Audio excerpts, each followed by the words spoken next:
Fala pessoal, esse é o segundo vídeo do nosso canal. A gente está fazendo a viagem de volta de Alagoas para Pernambuco.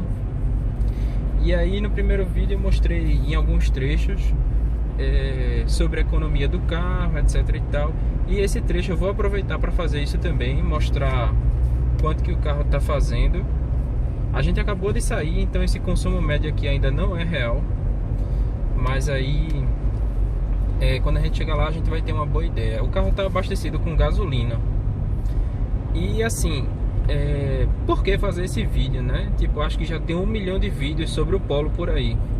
Mas eu particularmente não fui comprar o Polo top de linha. Eu fui comprar o Polo de entrada, que é aquela versão básica 1.0, que não tem muitos opcionais, que tem gente por aí que chama de golzão. Aí eu quero aproveitar para falar sobre por que o Polo de entrada pode fazer sentido para você. Para mim fez sentido. E aí eu vou aproveitar para explicar o porquê ele faz sentido. E também esse vai ser um daqueles vídeos de estrada. Então vai ser um vídeo longo. E aí você pode ir acompanhando. Tem quem gosta de ir acompanhar, ver a paisagem e tal, o que tem no caminho. E é isso. Então, quando eu fui procurar esse carro, eu tava buscando, primeiro de tudo, né, segurança. Esse é um carro que tirou 5 estrelas, né, no teste de colisão, frontal, lateral, etc. E assim, esse é o meu segundo carro. Meu primeiro carro foi um Celta. Aí o Celta é um carro de 2012, eu tava andando com ele até agora há pouco, até 2020. E assim, não era um carro seguro. O carro corria muito, era muito disposto. Mas assim, a gente nunca bateu, nunca passou por isso. Mas assim, se passasse por uma batida, o resultado podia ser feio. O carro não tinha ABS, não tinha airbag, não tinha nada. Só tinha ar-condicionado e direção hidráulica. Então, eu tava saindo do Polo, do Celta, e tava indo atrás de um carro um pouco mais seguro. O meu irmão tem um Grande Siena da Fiat, e eu já dirigi o carro dele algumas vezes e eu não queria Fiat. Eita, trecho de trânsito. Eu não queria carro da Fiat. Não sei porquê, se tinha algum preconceito meu, mas assim, eu queria trocar de carro.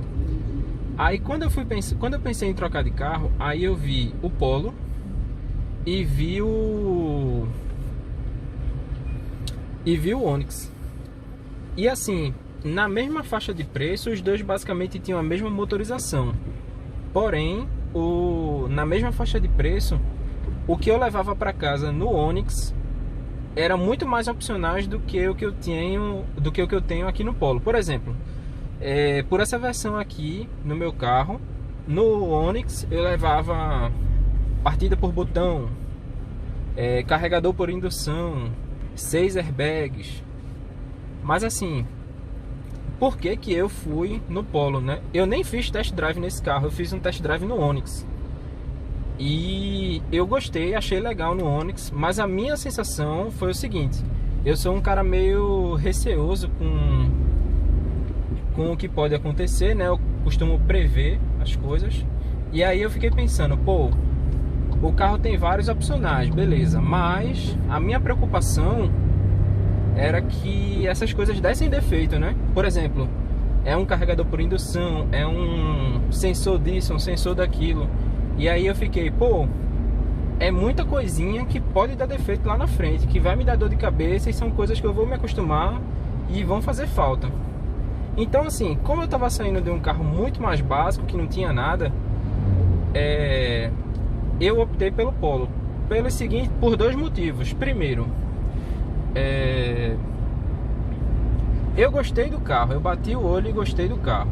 Eu tinha visto alguns reviews, mas eu vi muitos reviews assim, a versão 200 TSI, que é o turbo, eu vi, o que eu mais vi foi do turbo. Mas sobre esse modelo de entrada não tinha. E aí, o que que pega? Esse carro aqui, ele 1.0, ele é muito econômico. Assim, ele não é muito econômico, mas ele é bem mais econômico do que o turbo. Eu tenho um colega que ele tem um modelo turbo desse carro, e ele andando na cidade, ele comentou comigo que ele tem que andar só encostando no acelerador, porque se pisar o carro vai beber. E a outra experiência que eu tenho é com o Virtus 1.6, o MSI. O meu pai tem um MSI, o modelo MSI, que é 1.6, e ele é automático. Então, o que acontece? Para o meu pai conseguir fazer o consumo razoável no carro dele, ele tem que andar sem pisar, ele tem que ir até 100 por hora. E geralmente quando ele quer economizar mesmo, ele vai até sem ar-condicionado. Aí o que acontece? Eu pensei, bom, vou no 1.0, porque eu sei que o Gol é econômico. Só que eu não queria comprar o Gol.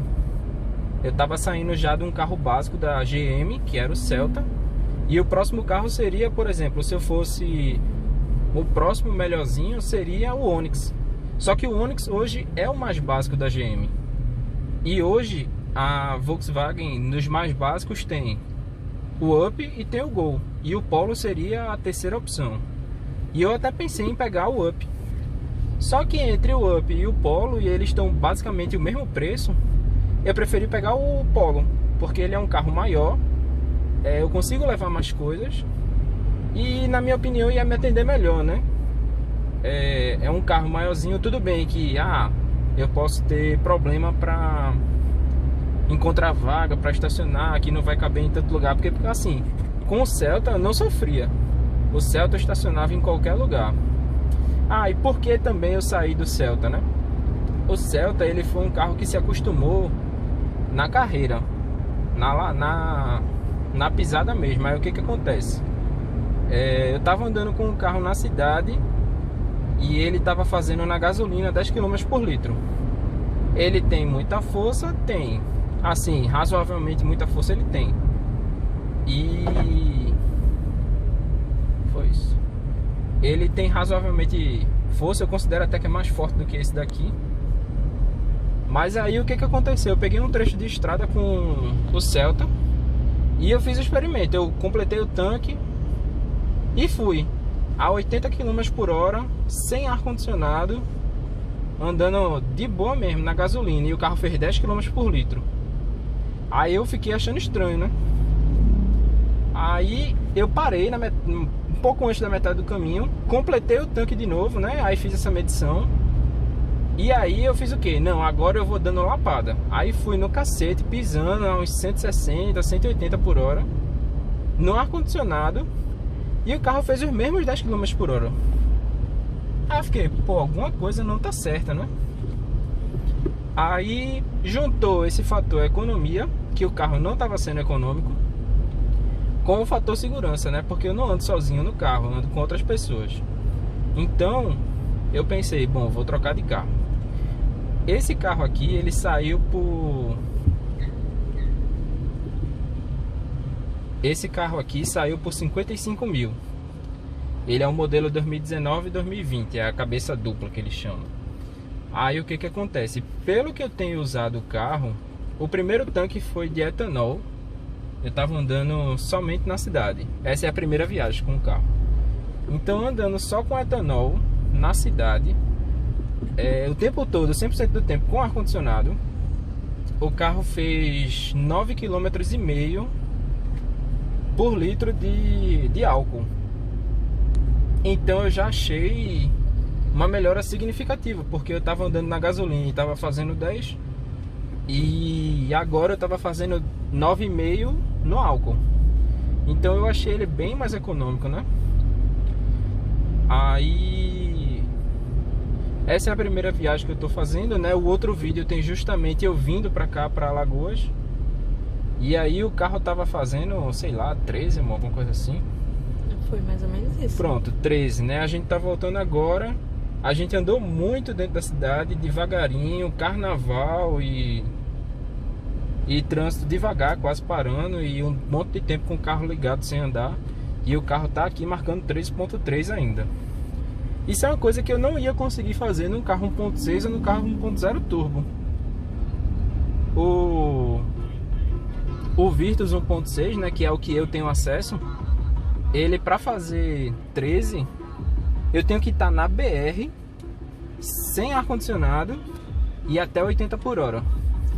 Então assim, eu não... Pra mim não é uma opção, nesse momento, tá com um carro que gasta muito, a gasolina tá muito cara. Então eu quero pegar um carro que eu possa sair, curtir, andar bem muito. E beleza, eu vou gastar combustível, eu vou, mas que eu gaste menos do que eu gastaria em outro carro, né? Que assim, eu tô conseguindo levar nesse carro aqui. Note que essa não é a versão básica da básica, né? Esse carro aqui eu paguei um pouco mais caro, ele era para ser 53 mil. Quando mudou o ano ele era para ser 53 mil. Até o final do ano passado estava por 49.990. Quando virou o ano ele ficou por 52.990, 53. E aí eu adicionei os comandos do volante, a multimídia, o retrovisor elétrico e o jogo de roda. Aí nesse kit, quando você adiciona isso, ele adiciona também o controle de tração e estabilidade no carro. E aí, claro, o carro já vem com algumas coisas também, como sensor de ré, já vem com... outra coisa que aconteceu também, quando eu fui comprar esse carro, eu observei que ele veio com um defeito na lataria de pintura. O carro tava lá no galpão, tipo a pronta entrega. Aí eu fui, negociei. Quando eu vou pegar o carro, lavaram o carro tudinho. Quando eu fui pegar o carro, aí o que acontece? Tava com um defeito um detalhezinho numa quina da pintura. Aí ok, é a hora de chorar aqui com a concessionária para conseguir alguma coisa, né? Aí conversa vai, conversa vem. Aí meu irmão foi lá, conversou com a gerente também. Aí o que eu consegui, né, nessa negociação? Ela me deu o farol de milha com o DLR de graça, não paguei nada. Que ela me disse que se eu fosse pagar por ele seria R$1.900 mais ou menos. E ela me deu também a primeira revisão grátis, que eu acho até, sei lá, estranho, né? Mas a revisão, você fazendo a revisão dentro da concessionária, você paga, e paga caro. E aí ela me deu a primeira revisão de graça, né? Que assim, fruto do estresse que teve por eu ter pego o carro e o carro tá com alguns detalhes. O que acontece, né? O procedimento normal, você compra o carro e você já retira ele emplacado. Então quando eu fui buscar o carro, ele já estava emplacado, estava no meu nome, o chassi, estava tudo pronto para pegar e sair. E aí eu notei que estava com esse defeito. E aí eu disse para ela, olha, do jeito que tá, eu não aceito, eu não vou levar esse carro, porque eu tô comprando um carro zero, mas eu acho que esse carro não tá saindo como se fosse um carro zero. Eu até disse para ela, pô, quando eu comprei o meu Celta, eu olhei cada detalhezinho dele, eu olhei tudo e o carro tava impecável. Aí ela até entendeu, né? Não sei o que. Aí ela falou do caso dela aqui, olha, quando eu vim pegar meu carro aqui, eu comprei meu carro, por coincidência tem um Onix Turbo ali, Minas Gerais, esse carro deve ser alugado. Ela disse que quando foi pegar o dela, aí tava cheio de defeito. Aí ela disse que como ela já sabia, ela não quis nem conversa, me dê logo o carro, não sei o que. E aceitou do jeito que tava. Eu disse, mas aí é perfil de comprador, né? Se você aceita comprar um carro caro, zero, que vem com defeito, tudo bem, é uma opção sua, mas eu não aceito. Aí ficou naquela negociação. É uma dica pra você, né? Se você estiver comprando seu carro, olhe tudo, absolutamente tudo, cada detalhezinho, porque você tá pagando caro no carro. Esse carro saiu no final por 55 mil. E aí você paga 55 mil num carro de entrada, que assim, 55 já com esses opcionais, né? Na minha visão ele ficou bem completo, mas é a versão mais básica do Polo, querendo ou não. E tem alguns opcionais que ele não tem, como por exemplo, retrovisor fotocromático, o som da Beats, ele não tem regulagem de altura de banco elétrico, não tem regulagem de altura e profundidade do volante, ele não tem.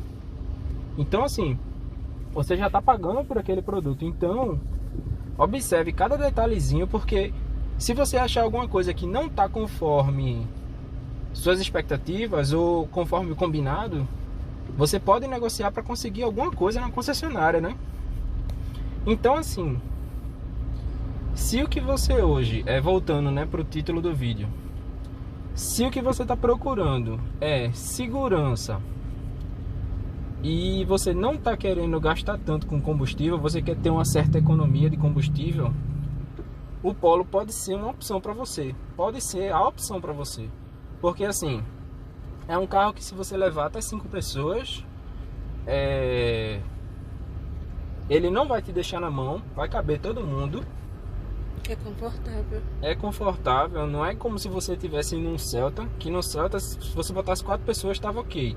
Quando você botava o quinto tinha que ser ou magrinho, ou novato, ou criança. No Celta, se eu tivesse comprado um Up, a quinta pessoa também ia andar espremida. Aí assim, ele não é um carro gigante, não vai ter um espaço como, sei lá, o Virtus tem, que o Virtus, o entre-eixos dele é maior. Então o espaço para perna é maior, é um carro mais espaçoso. Aí, se você está buscando segurança, um nível de conforto, veja, tá tendo um carnaval aqui fora e a gente mal escuta lá de dentro. O nível de isolamento dentro, a gente quase não escuta o barulho que vem de fora. Então assim, é um carro confortável, é um carro econômico e assim, o carro tá muito novo, né? Não dá para eu dizer isso agora, mas veja, ele tá com 1.085 km e a única coisa que tá me incomodando nele é o barulho da porta-malas, que quando você tá passando numa rua com rua calçada, aí o carro vai trepidar. No que ele trepida, você vai escutar um barulhinho lá atrás. E assim, pra você pode não incomodar, pra mim tá incomodando. E aí eu já vou combinar de voltar lá na concessionária pra arrumar isso. Provavelmente eles vão fazer alguma gambiarra lá pra eliminar esse ruído.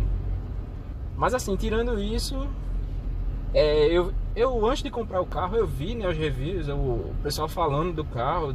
Se você procurar aí, você vai ver 1 milhão de vídeos a respeito do carro, das versões mais caras, que é o pessoal falando, tem problema um barulho de água que fica rodando aqui perto do painel do carro. Até agora eu não escutei. Se bem que essa é a viagem mais longa que eu tô fazendo, né? Cerca de 1h30, 2 horas dentro do carro. Mas barulho de água, não tô ouvindo. A única coisa que realmente tá me incomodando é o barulho do porta-malas. E assim, esse não é um carro de luxo, né? Quando você vai vendo os materiais que foram usados, você sabe que ele não é um carro de luxo. Mas tudo bem, né? Você não tá comprando um carro de luxo. Você tá pagando caro porque todos os carros hoje estão caros. Mas não é como se você estivesse pagando por um acabamento premium. Você tá comprando, sei lá, um celular Galaxy S20 e tá levando um J2. Não é isso que tá acontecendo. Você tá pagando por um J5, que é um meio de campo, e tá levando um J5 para casa. Então não é como se você ficasse decepcionado porque não tá levando alguma coisa que devia, ou porque tá faltando. Mas assim, ele vai te atender dentro da tua perspectiva. Não dá para mostrar agora a aceleração dele. Ele não é um carro tão forte, tanto quanto eu esperava.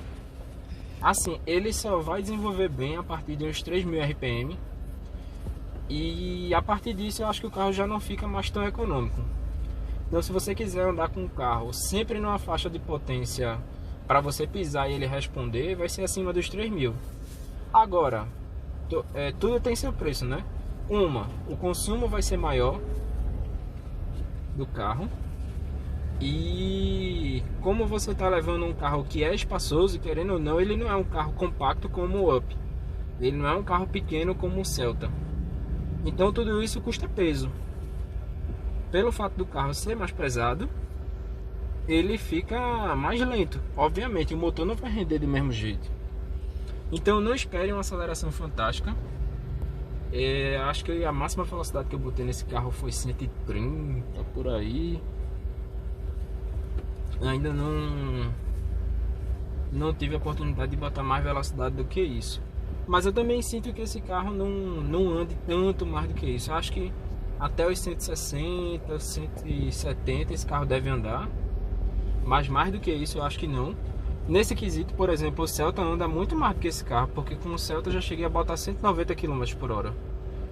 E não era necessariamente em descida. Claro que o Celta, depois de uma certa velocidade, ele não tinha mais força para empurrar o carro, mas eu já consegui chegar até 190 naquele carro. Então assim, o Polo de entrada, ele pode ser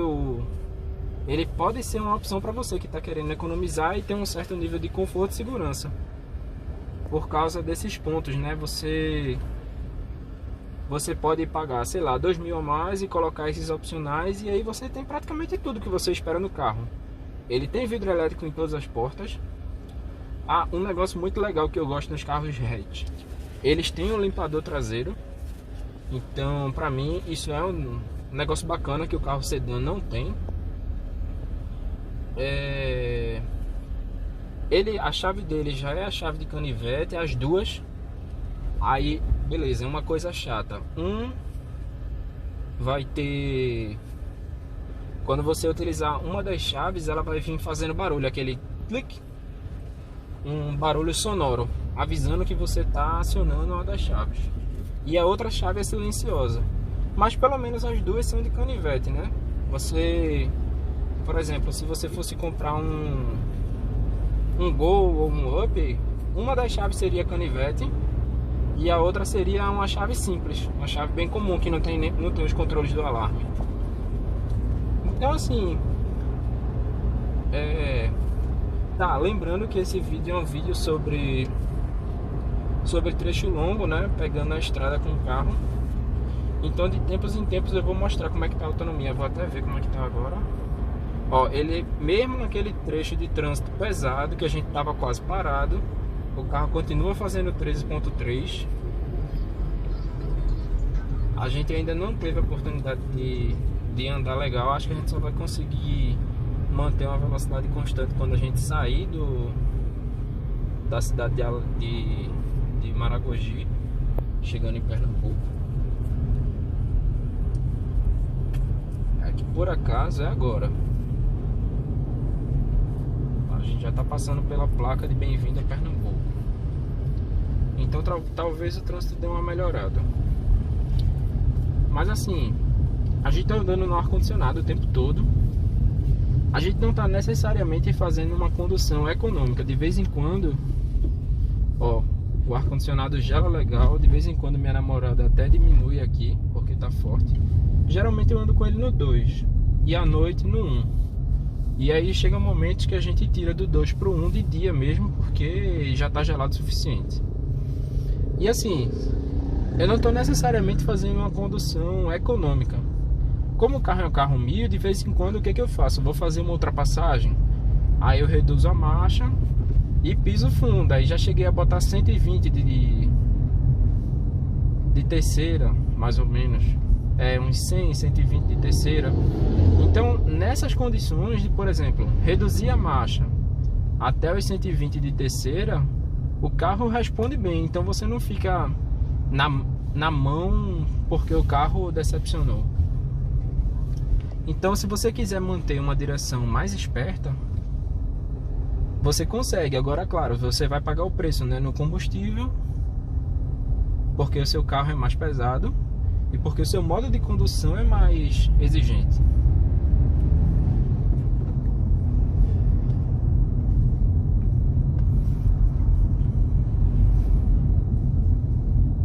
Vou botar um trecho agora de estrada para vocês irem acompanhando.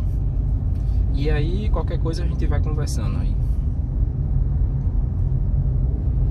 Eu pausei o vídeo. Tudo bem. Tava em quantos minutos? Tava 25 aí, tá?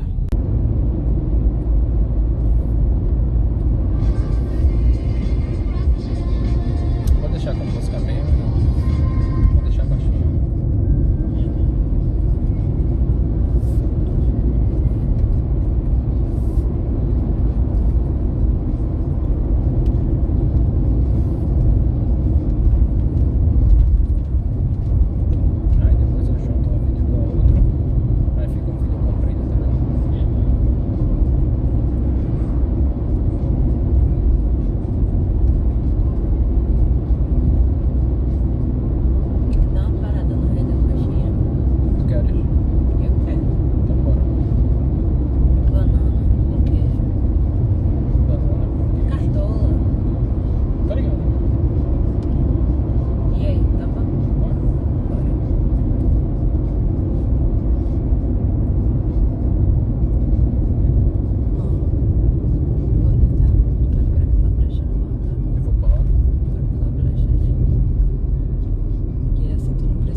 chegando aqui no final da viagem. E o percurso inteiro desse trecho, desde que eu abasteci, que eu fui e voltei, né, da viagem, tá marcando ali 403 quilômetros, que foi ida e volta mais um trechinho. E mais um trecho lá, rodando lá, até voltar para casa. E aí ele ficou marcando 14 km por litro. E eu não tava fazendo a direção nada econômica. Tava chovendo, muito carro para lá e para cá. Então é um trecho normal que você pode utilizar como média, sim. Pô, o cara dirigiu de forma não econômica e ainda assim conseguiu fazer uma média de 14 no misto de cidade e estrada. Então tá um consumo razoável, na minha opinião, né? Dentro do que eu esperava. Então é isso, espero que vocês tenham gostado e até o próximo vídeo. Falou!